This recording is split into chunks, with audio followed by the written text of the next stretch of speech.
Bonsoir mesdames et messieurs, chers téléspectateurs. Min salmini on kala ka wonɗon men siwude fewɗo sayɗo iɗon darde radio télévision Jama TV. Hara hande kadi hiɗen marɗo invité ɓe kumbaluɓe fewɗo hiɗen e restaurant ɓurɗo mawnude on e nder commune Dubreka, restaurant Neminorde. ɗe wontiɗiɗo noon e babiraɓe meɗen maître ɓe meɗen maître Sarsan domaine art culture cinéma guinéen o wonon sino towamma ɗon a wiyay doyen Sarsan. Voilà, are wonno famirɗon noon ko émission meɗen o laaɓodiren donc yewten gonga laaɓodiren haray noon maître Sarsan ɓe yesso meɗen ɗo en yurotoɓe ɓe présente o naata kisa e question ji men ɗi. Bonsoir. Bonsoir. Maître Sarsan on jarama jeyi. On jarama tan ala toon ɓe gurende men salmini o meɗen landos tana o ala e moɗon toon minen tana o ala e amen ga haray meɗen salmini o noon famɓe ɓen fof ka wonɗon ka cuuɗi noon ka biɗoji e ka otoji. Assalamu aleykum. Waleykum salam. D'accord, are on nani maître Sarsan salmini o noon fof maître Sarsan sans plus tarder wanno yewtirɗen noon ka émission aray ɗo meɗen mari landal ngal mi landoto maître Sarsan. Première question on taw andine taw famɓe ɓen ko mboni maître Sarsan. Maître Sarsan ko comédien jo wannoɗo théâtre ɓawɗo seeɗa ko minen fuɗɗi wadde théâtre privé Laguiné. Théâtre jammen mbuy ɓawoɗo minen hari no serti joni golle ɗe wonɗen gollude ɗen joni kadi vraiment haray son daari no film goɓe nemo toon Moussa Sisan Sarsan hakke aduna o bobo ɓiɗɗo e jawdi janfodiral e siga ɗiŋeɗi. Ah, d'accord. Maître Sarsan ɗo wawi waɗande téléspectateur ɓe ɓen ufanɗi o andintingol ɓe ko feƴƴuno e passé ji mon ɗi.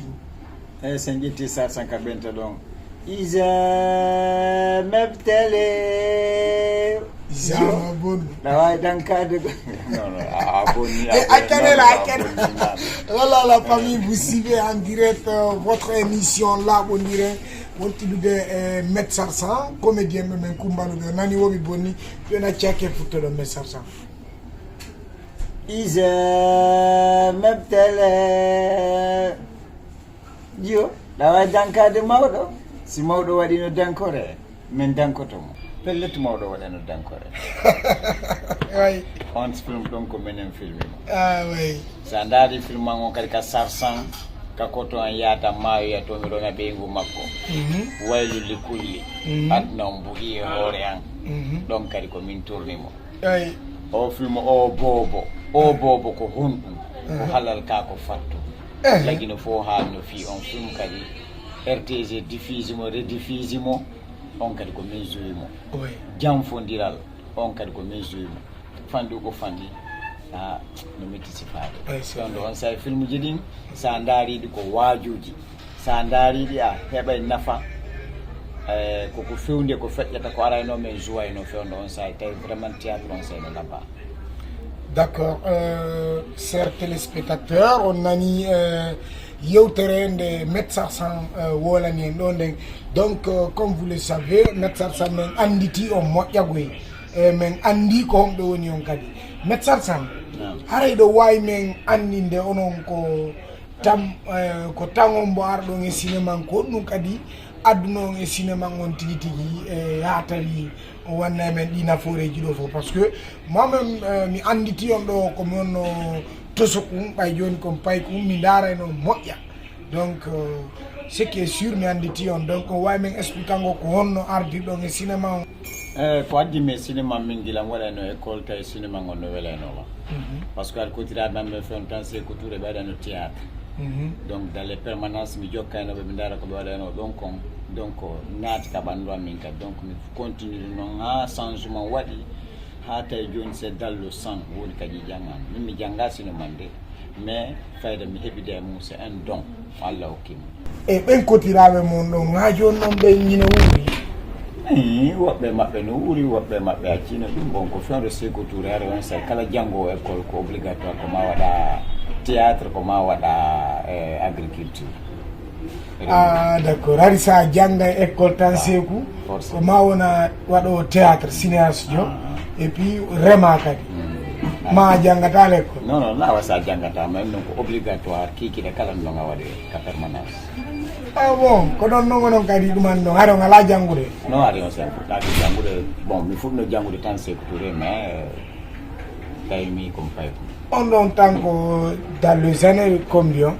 bon les années 80 bon les petits années d'accord mais médecin tigi ka naatu don tigi cinéma ngara ko non tigi implique ko dans les années de combien années 80 90 d'accord années 80 on créé troupe privé on créé troupe Welilan donc Welilan ko tele années 80 90 créé on créé Welilan 80 90 parce que nous avons 2 ans de formation. Mais nous n'avons pas écouté de formation petit 2 ans de tournage. Mais répéter Moussa 600, mais répéter Sarsan, mais il y a un tournage candidat. D'accord. Quand il y a un film qui apti do yaltinde et dans la Guinée do. Moussa 600 et Sarsan. Moussa 600 et Sarsan le film le même jour. Il y a un yaltinde le film de cassette VHS. Alors c'est pour les cassettes qui n'ont qu'à sortir. Denjanele. Wawda pizza. Ah non pas. D'accord, non on sait. D'accord, on sait wodi. Mais film militaire on sait télévision do da na kar mo be marno. Bon men jottano men jonna comédien do nabaka quartier mabbe. On don dara mo do ngender yontere. Men artila mo men jonna o da ka don kan nabo kan der yontere. Ono yaldo ha son et image ari. Après mais yaltino film amen on Sarsan o film amen Sarsan atti yalde ender CD lagine fop ko men ngati yalde CD lagine o Sarsan ko don zuno don o zama télé be makko ouais ko don adna mbuno ya ok met Sarsan sans plus tarder do way men yewtude seeɗa wano on film moɗo mawini ko woni premier yaltnego ɗo wami yewde ko acteur ɓe wano on ɓe journoma implique on ɗo seeɗa ko accino fijide nder on ko min ko Mamadou Aliou Bari min Sarsan Diao koto Diao dow ko Porto Sabou en ɓenno fof no joué makko wuuri kuye en ɓenno fof no nder ton Mariam Barien ben fof no joué nder ton ɓe buye maɓɓe woɓɓe ɓen accino woɓɓe ɓen mayino woɓɓe ɓe yeehi Binta Dramé en fof no joué makko ɓenno fof woɓɓe ɓen no wuuri woɓɓe yeehiɗo kono sa daari wano cantona yo Allah hilnomo on ɗon feƴƴinino sa daari wano kolo on ɗon ɗo donc buye maɓɓe ɗo ko surtout ça ari noon troupe moɗon o Welilan ko troupe privé ka ko publiquement privé personnel ko min créé troupe Welilan ko troupe en personnel o woni deuxième troupe privé en Guinée. Deuxième troupe après Bantal Diamade mon directeur c'est Welilan. Ah d'accord, si je comprends bien Bantal Diama troupe mon directeur ko kamɓe créé on donc kono woni premier si Welilan ari ko Bantal Diama woni premier troupe privé en Guinée ari noon menen kadi Welilan laggile ɗo ɗon enen pulako ngun waɗo nalankoɓe fulɓe ɓen ko troupe on mo atti yaltinde CD araka ka marché hara wona wano naɓirten ni naɓirano ɗon RTG ma ɗum siga noon quoi ko mbo atti yaltinde e film privé wano ka marché ko Bantal Diama ta créede ɓe formi ɗo min kadi mi fromi ɗum e mi fuɗɗi ko an kon ko min atti yaltinde film lagine film pular lagine Sarsan. D'accord. Ah, vous écoutez la radio-télévision et vous regardez Jama TV actuellement. De wontidi ɗo e acteur ɓe kumbaluɓe ɗimana nalankoɓe waɗoɓe namuji meɗen ɗi Maître Sarsan on nani koɓe yetti ko Maître Sarsan yer noon ko waɗɗon kon ɗe golle moɗon ɗo on heeɓi difficulté je muɗum seeɗa ko wawton expliqueude ɗo on heeɓi welo ko wawton men explicande ɗo sans plus tarder.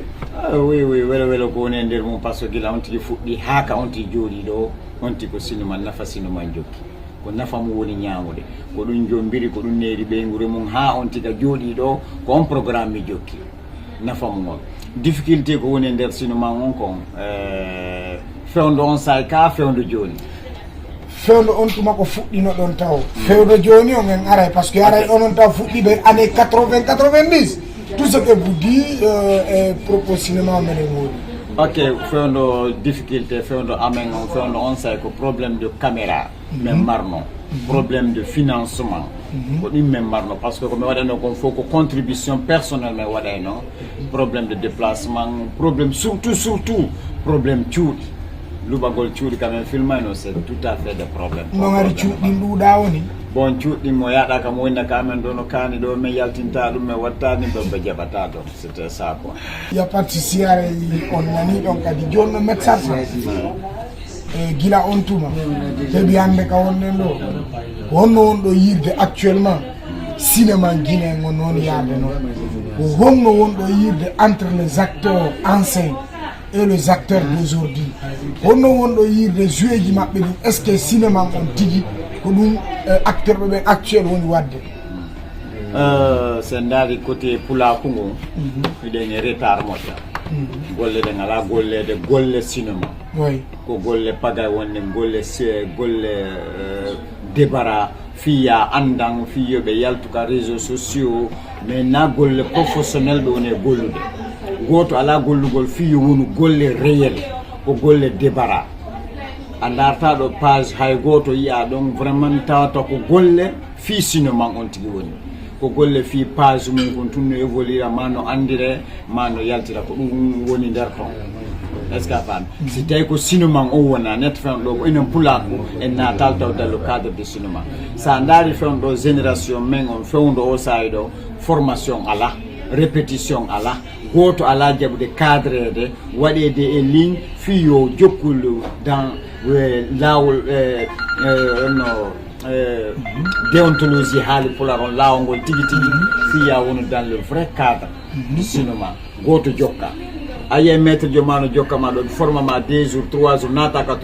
troisiéme jour yanti créé page formi ke ƴetta jiwɓe ɗi o tattonaɓe yaka téléphone ɓe ƴetta téléphone ko a woni nene ko a woni baba ko an action filmé tak ɓe ƴetta ɗum ɓe bogo dans les réseaux sociaux ça c'est quoi ça